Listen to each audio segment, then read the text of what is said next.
तो चलिए बच्चों अपन स्टार्ट करते हैं फिर आज थर्मोडायनेमिक्स। तो जब अपन थर्मोडायनेमिक्स बोलते हैं बच्चों, सबसे पहले अपन को समझना चाहिए व्हाट इज थर्मोडायनेमिक्स। तो simple, the branch of physics in which we study about the conversions of heat energy into mechanical work. Physics की वो ब्रांच जिसमें अपन स्टडी करते हैं हीट एनर्जी का मैकेनिकल वर्क में कन्वर्शन। अब ये क्या बोल रहा हूं मैं, तो इसका एक सिंपल सा एग्जांपल देता हूं मैं आपको। जैसे हीट इंजन मतलब जो आप लोग की बाइक है, स्कूटी है, ट्रक है, कार है, इसमें जो हीट इंजन लगे हुए हैं उनके बारे में जो स्टडी की जाती है वो थर्मोडायनेमिक्स में। हीट इंजन में एक्चुअली में क्या होता है, इंजन्स में क्या होता है आपको पता है। आपकी बाइक या स्कूटी में आप पेट्रोल डालते हैं, फिर वो पेट्रोल जो है इंजन के अंदर जाकर कंबशन होता है, वहाँ पर आग लगती है, स्पार्क प्लग होता है तो उससे आग लगती है, हीट एनर्जी प्रोड्यूस होती है और उस हीट की वजह से पीछे जो आपका व्हील होता है, बाइक का स्कूटी का जो व्हील है वो रोटेट करने लगता है। वो कैसे रोटेट करता है वो सब चीज़ें अपन डिस्कस करेंगे हीट इंजन में। पर एक सिंपल सी कॉन्सेप्ट आ गया कि वहाँ पर हीट एनर्जी ने व्हील को रोटेट किया। व्हील को रोटेट मतलब मैकेनिकल वर्क। तो हीट एनर्जी का कन्वर्शन किस में हो गया, मैकेनिकल वर्क में। जिस ब्रांच में इस बारे में स्टडी की जाती है उसको बोलते हैं thermodynamics. The branch of physics in which we study about the conversions of heat energy into mechanical work is called thermodynamics, right. अब जब अपन इसको स्टडी करते हैं तो इसमें एक सिंपल सा टर्म आती है जिसको अपन बोलते हैं थर्मोडायनेमिक सिस्टम। थर्मोडायनेमिक सिस्टम, तो देखो बच्चों ऐसे सिलेंडर हो गया, एक्चुअल में यही हीट इंजन में भी रहता है, पर अभी आप केवल छोड़िए इंजन को। सिंपल ये सिलेंडर है, इसके अंदर यहाँ पर पिस्टन लगा हुआ है, यहाँ बर्नर से आप हीट दे रहे हैं और अंदर यहाँ पर गैस है। तो ये पिस्टन मान लीजिए इसमें इस तरीके से रॉड लगी है और इस रॉड से ऐसा यहाँ पर कोई व्हील जो है वो कनेक्ट है, ये व्हील मान लीजिए कनेक्ट है। तो आपको मालूम यहाँ पर जब हीट देंगे तो गैस का एक्सपांशन होगा।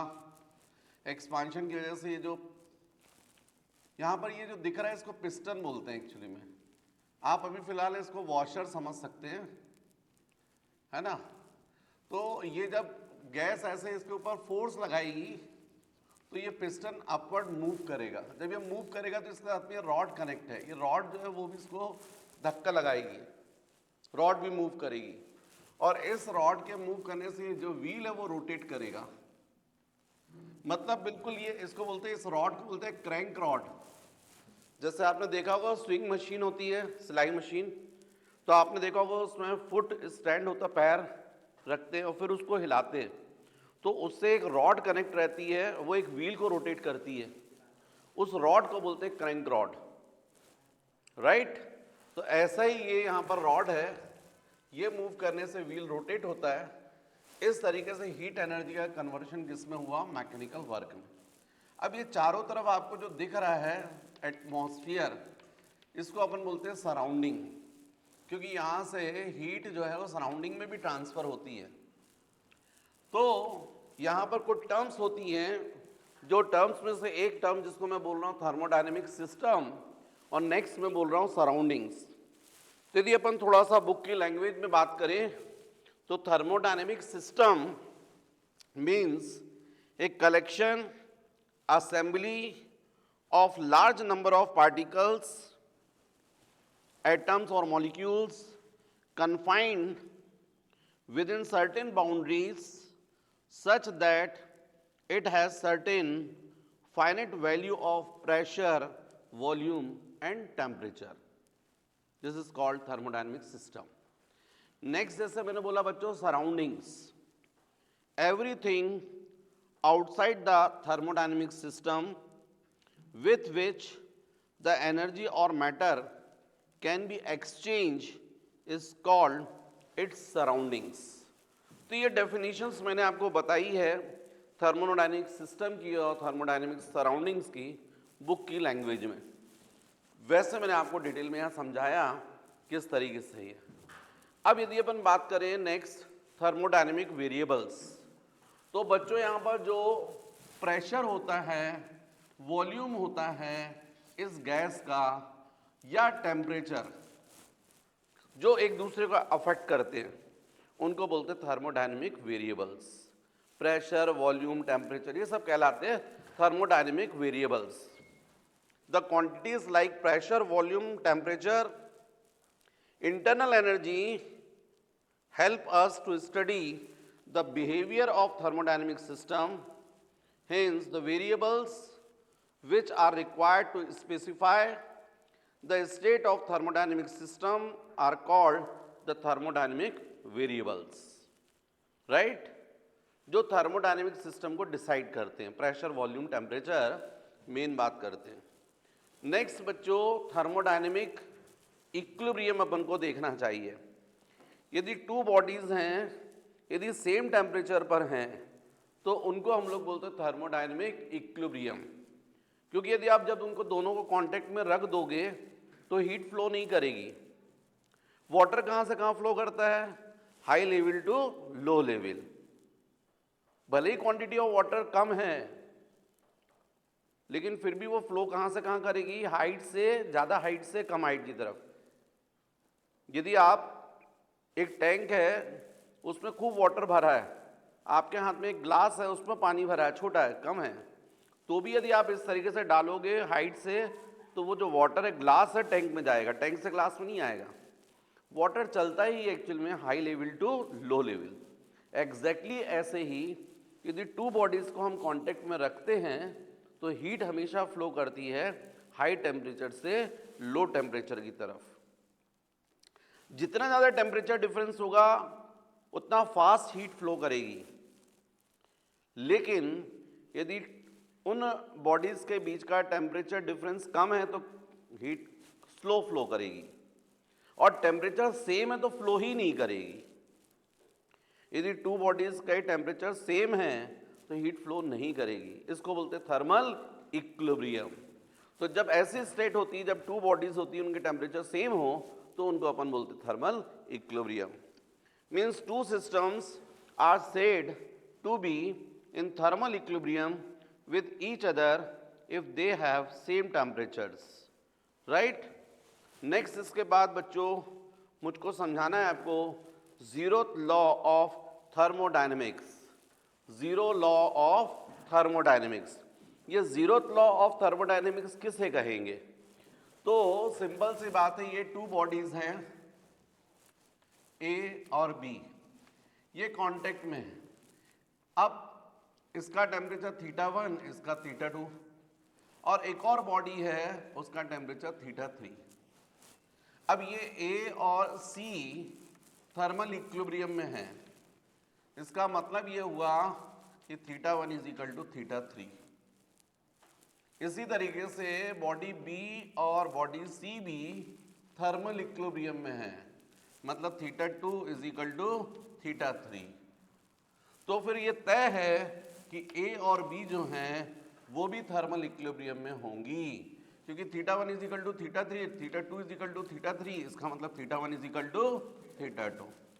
तो यदि टू बॉडीज थर्मल इक्विलिब्रियम में हैं, next two bodies thermal equilibrium में हैं, तो फर्स्ट टू बॉडीज जो होंगी वो भी थर्मल इक्विलिब्रियम में होंगी। This is zeroth law of thermodynamics.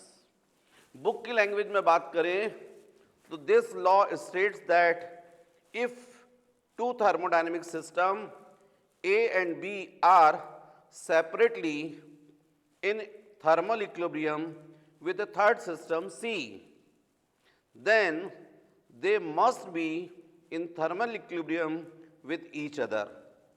System A and B are also in thermal equilibrium. This is zeroth law of thermodynamics. मेरे ख्याल से बच्चों क्लियर हो गया आप लोगों को। नेक्स्ट बच्चों, यदि मैं आपसे पूछूं what is internal energy, internal energy of system, किसी भी सिस्टम की इंटरनल एनर्जी, तो इंटरनल एनर्जी एक्चुअल में होती है, it is the sum of potential energy and kinetic energy. किसी भी सिस्टम की जो पोटेंशियल एनर्जी क्यों होती है? पोजीशंस की वजह से। मॉलिक्यूल्स यदि 2 पोजीशंस पर हैं तो उसकी वजह से उसमें क्या होती है? Potential energy. और मॉलिक्यूल्स यदि मोशन में तो उसकी वजह से क्या होती है? Kinetic energy. और इन दोनों एनर्जी का जो समीशन होता है उसको बोलते हैं total internal energy. Means internal energy means the sum of potential energy and kinetic energy, right? तो यदि हम बात करें internal energy, means simple, the internal energy of a system is defined as the total energy possessed by the system due to molecular motion and molecular configuration मतलब position की वजह से। means the total internal energy U is equal to, क्योंकि internal energy को हम लोग U से denote करते हैं, तो इज इक्वल टू होता है UP plus UK। What is UP? Potential energy. What is UK? Kinetic energy. What is U? Total internal energy. Right? Next इसके बाद बच्चों आप लोग को समझना चाहिए work done during expansion. Next जो आपका कॉन्सेप्ट होना चाहिए वो होना चाहिए work done due to expansion. Work done due to expansion. तो यदि मैं आपसे यहाँ पर फिर से डायग्राम बनाता हूँ, ये पिस्टन, सॉरी सिलेंडर, यहाँ पर पिस्टन, यहाँ पर गैस, यहाँ पर आप हीट दे रहे हैं, इस हीट की वजह से पिस्टन अभी यहाँ पर है, x1 पोजीशन पर है, और उसके बाद मान लीजिए एक्सपांशन की वजह से x2 पोजीशन पर पहुँच गया। गैस का एक्सपांशन हुआ, x1 से कहाँ पहुँच गया? x2। अब डायरेक्ट ये पिस्टन x1 से x2 पर तो नहीं पहुंचेगा, पहले थोड़ा ऊपर जाएगा, फिर थोड़ा और ऊपर जाएगा, ऐसे करते करते वो यहाँ पर पहुंच गया। इस पिस्टन का बच्चों वेट होता है इसका। तो जब ये मूव कर रहा है तो किसी वक्त मान लीजिए यहाँ से यहाँ पर मूव करा है, ये इतना पोर्शन, ये बहुत स्मॉल डिस्प्लेसमेंट है dx। यदि मैं पूछूं ये स्मॉल डिस्प्लेसमेंट में कितना वर्क हुआ, तो आप बोलेंगे स्मॉल वर्क हुआ। तो आप बोल सकते हैं work done for displacement dx। तो आप बोलेंगे dw is equal to force into displacement. Work done is equal to what? Force into displacement. अब यहां पर यदि मान लीजिए मैं ये पिस्टन है, क्योंकि आप देखें इस तरीके से मैंने आपको डायग्राम बोर्ड पर बनाया, प्रैक्टिकली ये डायग्राम तो ऐसा होगा ना, इस तरीके से पिस्टन होगा, ये सिलेंडर होगा, ऐसा अंदर गैस होगी, तो यहाँ से इस तरीके से फोर्स लग रहा होगा, प्रेशर लग रहा होगा, फोर्स की वजह से प्रेशर। तो इस पिस्टन का अपना एरिया होगा। यदि मैं आपसे पूछूं प्रेशर इज इक्वल टू, तो आप बोलेंगे फोर्स अपॉन एरिया। यदि मैं पूछता हूँ फोर्स इज इक्वल टू, तो आप बोलोगे प्रेशर इंटू एरिया। तो आप यहाँ पर dw is equal to force की जगह लिख सकते हो P into A into dx। क्या लिख सकते हो? dw is equal to P into A into dx। अब यही चीज मैं आपसे बात करूं dw इज इक्वल टू, तो आप बोलोगे pressure into area into displacement, A into dx, area into displacement. मैं पूछूं आपसे एरिया इंटू डिस्प्लेसमेंट क्या होगा, तो आप बोलोगे चेंज इन वॉल्यूम। भाई रूम का वॉल्यूम आप क्या बोलते हो? Length into breadth into height. यदि मैं आपसे इस क्लासरूम का वॉल्यूम पूछूं तो आप क्या बोलोगे? Length into breadth into height. यदि मैं पूछूं लेंथ इंटू ब्रेड्थ क्या है, तो आप बोलोगे एरिया ऑफ फ्लोर। इसका मतलब एरिया इंटू हाइट क्या हो गया? वॉल्यूम हो गया। तो कभी भी ये एरिया इंटू डिस्प्लेसमेंट क्या होता है? Change in volume. तो ये जाएगा into of dv, pressure into of dv. मतलब आप देखो work done is equal to force into displacement तो होता है, लेकिन work done is equal to pressure into change in volume भी होता है। लेकिन आपको तो टोटल यहां से यहां तक के लिए वर्क निकालना है, x1 से x2 के लिए। तो ये डेफिनेटली जो पिस्टन है अभी dx यहाँ मूव किया और आगे ऊपर मूव करेगा, और यहाँ से यहाँ तक मूव किया है ना, dx dx dx। कितना वर्क किया? dw dw dw, total work क्या होगा, तो आपको पता वर्क तो स्केलर क्वांटिटी है, वर्क के लिए अपन क्या कर देते हैं, डायरेक्ट समीशन। समीशन मतलब इंटीग्रेशन। तो टोटल वर्क यदि मैं पूछूंगा तो आप बोलोगे W is equal to summation of DW। कहां से कहां तक, ये x1 से लेके x2 तक। लेकिन यदि मैं बोलूंगा नहीं वॉल्यूम चेंज की कंडीशन में बोलो तो आप बोलोगे V1 से लेके V2 तक। और सब जानते हैं कि समीशन का मतलब मैथ्स में होता है इंटीग्रेशन। इसका मतलब work W is equal to हो जाएगा integration DW from V1 to V2। लेकिन अब DW तो अपन निकाल चुके हैं, तो W इज इक्वल टू हो जाएगा इंटीग्रेशन DW की जगह अपन लिखेंगे P into DV from V1 to V2। तो ये बच्चों एक्चुअली में वर्क जो है जब भी कैलकुलेट करें तो हम लोग ऐसा करेंगे थर्मोडायनेमिक्स में। अच्छा एक और बात, यदि यहाँ पर प्रेशर कांस्टेंट हो, if P is equal to constant, तो आप सब जानते हैं कि इंटीग्रेशन में कांस्टेंट क्वांटिटी तो कॉमन निकल आती है, तो P बाहर निकल गया, क्या बचेगा, integration of dV from V1 to V2। यदि मैं आपसे पूछूं कि बताओ इंटीग्रेशन dx क्या होता है, तो आप बोलते हैं x। मैं बोलूंगा इंटीग्रेशन dV क्या होगा, तो आप बोलेंगे v from V1 to V2। इसका मतलब W इज इक्वल टू क्या होगा, P इंटू पहले upper limit V2 minus V1। इस तरीके से हमने वर्क इज इक्वल टू क्या निकाल लिया, pressure into final volume minus initial volume. अब बच्चों यदि मैं पूछता हूं फर्स्ट इन एक्सपांशन, एक्सपांशन यदि हो रहा है तो आप सबको पता है इनिशियल वॉल्यूम कम होगा और फाइनल वॉल्यूम ज्यादा होगा। अब ये जो क्वांटिटी है उसमें से आप V1 को सब्ट्रैक्ट कर रहे हो, V2 का साइन प्लस फिर माइनस V1, तो डेफिनेटली ये पॉजिटिव आएगा, ये भी प्लस ये भी प्लस, तो फिर W भी क्या आएगा, प्लस। तो इस केस में जो वर्क होगा वो कैसा होगा, पॉजिटिव, राइट।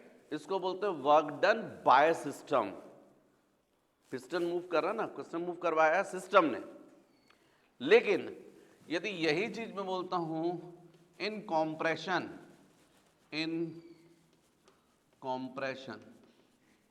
तो कॉम्प्रेशन के केस में तो तय है कि पिस्टन जो है पहले ऊपर ज्यादा रहा होगा, फिर यहां से आप जब दबाओगे तो नीचे आएगा।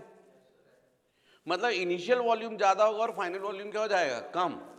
मतलब V2 की वैल्यू लेस रहेगी किससे, V1 से। और जब यहां पर आप सब्ट्रैक्ट करेंगे V2 माइनस V1 तो ये क्या जाएगा, नेगेटिव। इसका मतलब वर्क की वैल्यू क्या होगी, नेगेटिव होगी, राइट। अब कॉम्प्रेशन का मतलब हम लोग दबाएंगे तभी जाएगा ना। साइकिल में हवा भरने वाला पंप देखा होगा आपने, हैंडल से प्रेस करते हो तो पिस्टन नीचे जाता है, कंप्रेस करते हो, फाइनल वॉल्यूम कम हुआ, लेकिन उसको दबाने के लिए किसने दबाया, हमने, मतलब हमने वर्क किया, work done on the system. तो कॉम्प्रेशन का मतलब work done on the system. इस केस में वर्क कैसा आया है, नेगेटिव। एक और बात बच्चों यहाँ पर नोटिस करना, मुझे मेरे ख्याल से आप लोग के शायद केमिस्ट्री में इसका उल्टा है। एक्सपांशन में वर्क वहां पर क्या लिया जाता है, नेगेटिव, और कॉम्प्रेशन में वर्क क्या लिया जाता है, पॉजिटिव। तो आपको कंफ्यूज नहीं होना, आप ध्यान रखिएगा, आप अपने केमिस्ट्री टीचर से पूछिएगा, मुझे नहीं मालूम। फिजिक्स में एक्सपांशन जो होता है वर्क कैसा लिया जाता है, पॉजिटिव, और कॉम्प्रेशन में वर्क कैसा लिया जाता है, नेगेटिव। इसी से आपके क्वेश्चंस के आंसर्स आएंगे। तो डेफिनेटली आपने यहाँ पर जब पूरा डेरिवेशन डिराइव किया तो वर्क का फॉर्मूला आया, integration P into DV from V1 to V2, W is equal to P into V2 minus V1. Work in expansion it is taken as positive, work done in compression it is taken as negative. Means work done by the system is taken as positive, work done on the system is taken as negative, right? जल्दी से copy कर लीजिए। Next बच्चों हम लोग को समझना है इंडिकेटर डायग्राम। तो इंडिकेटर डायग्राम जो हम बोलते हैं तो मतलब इंडिकेटर डायग्राम मतलब graph between pressure and volume. Thermodynamics में जैसे मान लीजिए सिलेंडर है, ये पिस्टन है, और यहां से आप मान लीजिए इस तरीके से प्रेशर, जैसे साइकिल में हवा भरने वाला पंप होता है ना बच्चों, ये मान लीजिए हैंडल है और यहां पर आपको मालूम है एयर है और आप कम प्रेशर लगा रहे हैं तो पिस्टन ऊपर रहेगा, प्रेशर कम है वॉल्यूम कैसा रहेगा, ज्यादा। और धीरे धीरे आप यदि प्रेशर बढ़ाते जाए यहां पर पिस्टन नीचे आता जाएगा, जब हाई प्रेशर रहेगा तो वॉल्यूम कैसा रहेगा, कम। तो graph between pressure and volume is called indicator diagram. तो यदि आप इसको ध्यान दें, ये प्रेशर एक्सिस, ये वॉल्यूम एक्सिस। जब हाई प्रेशर है तो वॉल्यूम कैसा रहेगा, कम। जैसे जैसे आप प्रेशर कम करते आएंगे वॉल्यूम क्या होता आएगा, बढ़ता आएगा। तो ये ग्राफ इस तरीके से जाएगा। इस ग्राफ को अपन बोलते हैं PV graph, pressure volume graph. इसी को हम बोलते हैं इंडिकेटर डायग्राम। अब यदि इसमें आप थोड़ा और देखें तो यदि मान लीजिए सपोज ये पॉइंट है, यहां से अपन यहां एक परपेंडिकुलर ड्रॉ कर दें, ये परपेंडिकुलर, इस पॉइंट को ए नेम दे दें, इसको बी दे दें, इसको सी और इसको डी। तो आपसे यदि पूछा जाए बताइए इस इंडिकेटर डायग्राम का ये जो एरिया है वो क्या शो करेगा, तो आपको समझ में आ रहा है यहां पर यदि हम इस तरीके से किसी स्ट्रिप को इमेजिन करें, स्ट्रिप शेडेड स्ट्रिप है, इसकी हाइट देखो आप तो प्रेशर बताएगी और इसकी ब्रेड्थ जो है वो क्या बताएगी, चेंज इन वॉल्यूम, क्योंकि वॉल्यूम एक्सिस पर है, और थिकनेस जो उसकी रहेगी डीवी। तो यदि मैं इस स्मॉल स्ट्रिप का एरिया फाइंड करूंगा डीए, तो आप बोलोगे length into breadth, p into of dv, pressure into change in volume. और अभी थोड़ी देर पहले मैंने आपको प्रूफ करवाया था कि P into del v is equal to होता है DW, राइट। तो यदि हम टोटल एरिया फाइंड करें यहां से लेके पूरा यहां तक, तो हम बोलेंगे इंटीग्रेशन ऑफ DA, यहां भी हो जाएगा इंटीग्रेशन ऑफ DW। कहां से कहां, D से C तक, मतलब V1 से V2, ये V1 है मान लीजिए और यहां पर वॉल्यूम V2, तो V1 से लेके पूरा V2 तक। ये इंटीग्रेशन DA का मतलब टोटल एरिया जाएगा और ये इंटीग्रेशन DW का मतलब W हो जाएगा। कहां से कहां, फ्रॉम V1 टू V2। तो इस तरीके से यदि हम टोटल एरिया निकालेंगे तो वो क्या शो करेगा, वर्क डन। इसी बात को थोड़ा सा और मैं थोड़ा आपको दूसरे तरीके से समझाना चाहता हूं कि आपने यहां पर ये एरिया फाइंड किया तो आपको क्लियर है ये एरिया आया था d a is equal to p into of d v, right. इसका मतलब है इंटीग्रेशन ऑफ डी ए, यहाँ जाएगा integration p into of d v, कहाँ से कहाँ, V1 से लेके V2 तक। अब इंटीग्रेशन डी ए का मतलब टोटल एरिया, और ये जाएगा integration of p into of d we from V1 to V2। ये हो गया 1। लेकिन आपको ये भी क्लियर है कि work done W is equal to, अपन ने देखा था integration of V1 to V2 P into D V, ये 2 हो गया। तो by 1 and 2, by 1 and 2 work done is equal to total area, and total area is equal to integration P into D we from V1 to V2, right. Next बच्चों, first law of thermodynamics. First law of thermodynamics.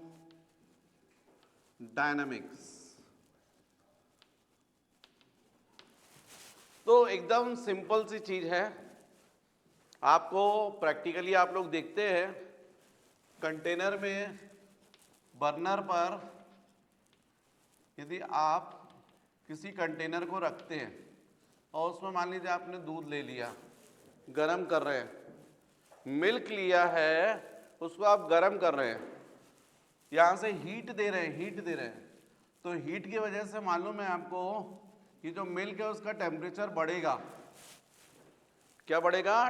Temperature. Temperature बढ़ने का मतलब है internal energy increase हो रही है। Internal energy direct किससे related है? टेम्परेचर से। यदि टेम्परेचर इंक्रीज हो रहा है इसका मतलब इंटरनल एनर्जी इंक्रीज हो रही है। टेम्परेचर इंक्रीज नहीं हो रहा है इसका मतलब इंटरनल एनर्जी चेंज नहीं हो रही है, राइट? क्योंकि टेम्परेचर चेंज होगा तभी तो मॉलिक्यूल्स दूर दूर जाएंगे, तभी तो उनकी काइनेटिक एनर्जी बढ़ेगी। तो टेम्परेचर चेंज मतलब change in internal energy. Change in temperature zero इसका मतलब चेंज इन इंटरनल एनर्जी भी जीरो। तो आप जरा समझें, यहां पर बर्नर से जब आप हीट देते हैं तो आपको मालूम है टेम्परेचर चेंज होता है, मतलब इंटरनल एनर्जी में चेंज होता है। साथ ही साथ आपने देखा होगा ये मिल्क जो है उसका वॉल्यूम भी बढ़ता है। यहां से यहां उफन के आता है ना ऊपर, वॉल्यूम इंक्रीज हो रहा है। वॉल्यूम इंक्रीज होने का मतलब है जो एनर्जी है वो और किस में यूज हो रही है? वर्क डन में, एक्सपांशन में। तो जैसे मान लीजिए आपने 100 कैलोरी हीट, आप देखिए, चलिए इस एग्जांपल को थोड़ा चेंज करता हूं, आपको तुरंत मेरी बात, प्रेशर कुकर का एग्जांपल ले लो। प्रेशर कुकर में आपने जो भी सब रखा, चावल दाल, और विसिल लगा दी। आपको मालूम है जब आप हीट देते हैं तो कुछ समय के बाद विसिल बजती है।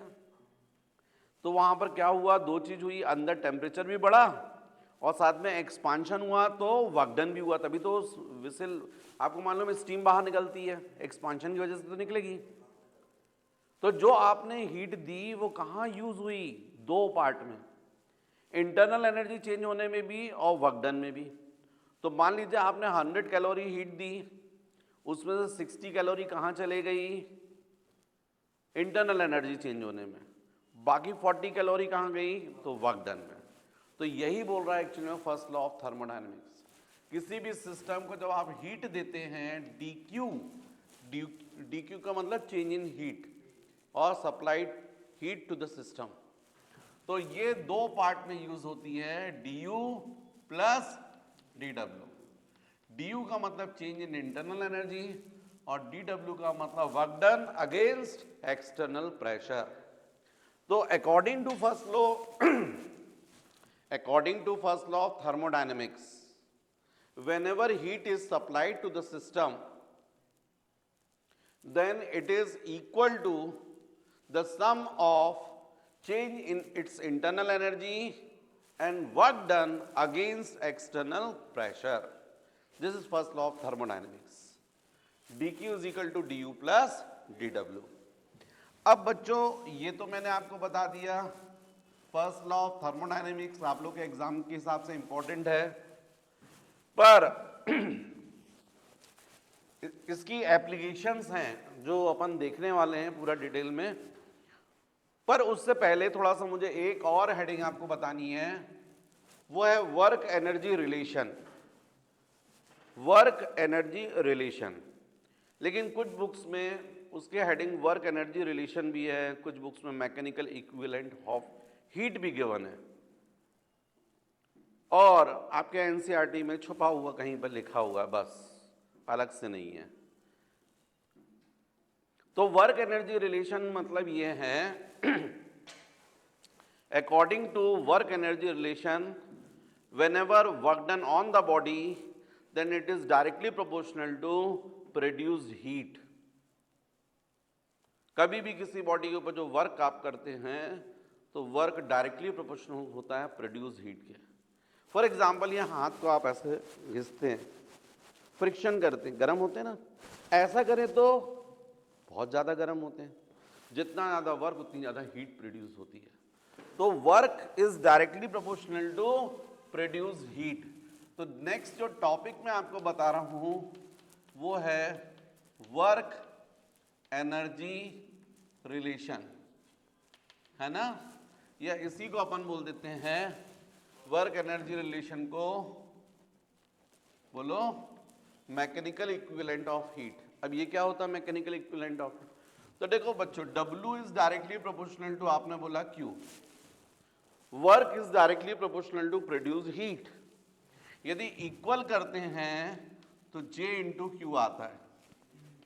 यहां पर ये जो J है इसी को बोलते हैं मैकेनिकल इक्विवेलेंट ऑफ हीट। इसकी वैल्यू फिक्स होती, कांस्टेंट होती है और होती है 4.2 जूल्स पर कैलोरी।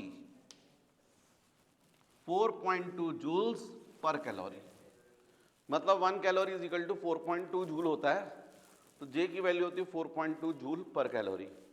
एक्चुअली में ये रिलेशन तब यूज करते हैं हम लोग जब हम वर्क को जूल में मेजर करते हैं या जूल में सब्स्टिट्यूट करते हैं, और हीट को, देखो हीट को Q से भी डिनोट करते हैं और S से भी करते हैं, H से भी किया जाता है। अब चूंकि मेरी हैबिट Q से बनी हुई है तो Q भी चलेगा, कोई प्रॉब्लम नहीं, दोनों एक ही नोटेशन यूज करते हैं। तो यहां पर यदि वर्क को आप जूल में ले रहे हो और हीट को किस में ले रहे हो, कैलोरी में, तो फिर J आएगा 4.2 जूल्स पर कैलोरी। क्योंकि ये जो हीट है ना कैलोरी में, और ये जब आप इसकी वैल्यू रखोगे तो कैलोरी डिनोमिनेटर में आएगा, तो कैलोरी कैलोरी क्या हो जाएगा, कैंसिल। तो लेफ्ट हैंड साइड पे भी जूल और राइट हैंड साइड पे भी जूल आ जाएगा, है ना, इसलिए। लेकिन जब वर्क और हीट दोनों की यूनिट सेम है, दोनों आप जूल में ले रहे हो, तो फिर ये J नहीं आएगा, फिर केवल क्या आएगा, W is equal two of Q। जितने जूल आपने वर्क किया वही पूरा का पूरा कन्वर्ट हो जाएगा उतने जूल हीट में। तो जब दोनों की यूनिट सेम हो, वर्क की यूनिट भी जूल, Q की यूनिट भी जूल, है ना, तो W इज इक्वल टू क्या होगा, Q। लेकिन यदि वर्क को आप किस में ले रहे हो, जूल्स में, Q को किस में ले रहे हो आप, कैलोरी में, तो उस वक्त ये रिलेशन आएगा। तो ये J को अपन क्या बोलते हैं बच्चों, mechanical equivalent of heat, right. जल्दी से आप कॉपी कर लीजिए।